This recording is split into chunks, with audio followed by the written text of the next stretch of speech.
The man grabbed a water gun and chased his daughter's kitten out onto the road. A speeding car came flying by, crushing the kitten flat, but he acted like nothing had happened and casually looked around. After making sure there were no witnesses, he dragged the kitten's body over to his wife's parking spot. When his wife got home from work, she felt the car run over something, but when she got out to check, her daughter immediately blamed her for killing the kitten. John pretended to comfort both his wife and daughter. His wife, Grace, genuinely believed it was all her fault. And this wasn't the first terrible thing John had done. Not long ago, during a family gathering, he secretly changed his sister-in-law's boyfriend's number to his own while she was in the bathroom. Then he tricked her into sending him nude photos. When she found out, she was so disgusted she threw up. And that wasn't all. He had managed to offend every one of Grace's sisters. The oldest sister, Eva, had lost the ability to have children after an accident, and John constantly mocked her for it. I've got some news too.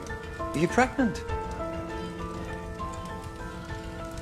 The youngest sister had lost an eye in a car accident, so John cruelly nicknamed her Cyclops. But back then, it was actually John who had deliberately slammed on the brakes while driving, causing a decoration inside the car to stab her eye and blind her. The sisters all urged Grace to divorce him, but Grace stubbornly refused. Seeing that she wouldn't come to her senses, Eva and the younger sister decided to kill John themselves. After hearing John was planning a hiking trip back to his hometown, the two women secretly arrived at the cabin ahead of time. They planned to blow the place up and make it look like an accident. To make sure Grace wouldn't come along, Eva gave her 2 concert tickets. She claimed she was too busy to go, and told Grace to take her daughter instead. The next day, John headed out on his hike, but because Grace had bought him a new pair of boots, his feet ended up covered in blisters. He cursed his wife the entire way there, before finally reaching the cabin by sunset. John wanted to call Grace and yell at her, but there was no signal inside the cabin, so he stepped outside. But as soon as the call connected, he heard the loud noise of a concert on the other end. Furious, John stormed back inside. By then, the two sisters had already been waiting outside for quite a while. They wanted John to fall into a deeper sleep before setting off the explosion, but John was too angry to sleep. Just as they finished preparing the detonator, Eva's phone suddenly rang. It was John calling. At that exact moment, the house exploded, but John's screams came from outside the cabin. Turns out, he was furious that Eva hadn't given him a concert ticket, so he had stepped outside to call and curse her out, and by pure coincidence, he escaped the blast. As they watched John crying in agony, the fire of revenge inside the two sisters only burned even stronger.